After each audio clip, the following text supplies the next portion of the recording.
ছেলে আজকে বায়না ধরেছিল নাচোস খাবে, তো বাইরে গেলাম না, কারণ হচ্ছে শরীরটা একটু অসুস্থ। তো এই জন্য চিন্তা করলাম বাসায় তৈরি করে দিই। আর এই তো আমি নাচোসের শীট বানিয়ে নিয়েছিলাম। নাচোসের আকৃতি দিয়ে আমি নাচোসগুলো কেটে নিচ্ছিলাম।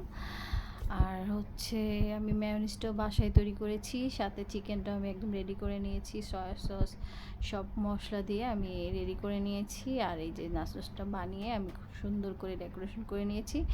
এতে কিন্তু আপনি টমেটো সসও হ্যাঁ দিতে পারেন। আমার বাচ্চা টমেটো সসটা পছন্দ করে না, এই জন্য আমি দিলাম না। তো তৈরি হয়ে গিয়েছে আমার নাচোস, আলহামদুলিল্লাহ খেতে কিন্তু খুবই মজা হয়েছিল।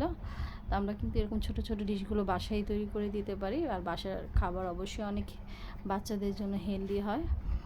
তো আমার ভিডিওটি যদি আপনাদের ভালো লেগে থাকে তাহলে কষ্ট করে একটি লাইক দিয়ে দেবেন। তো সবাই ভালো থাকবেন, আল্লাহ হাফেজ।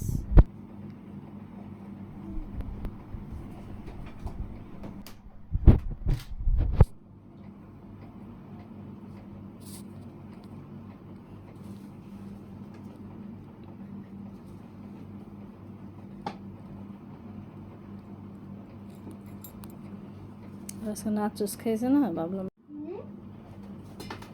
দোলার আজকে নাচোস খেয়েছে।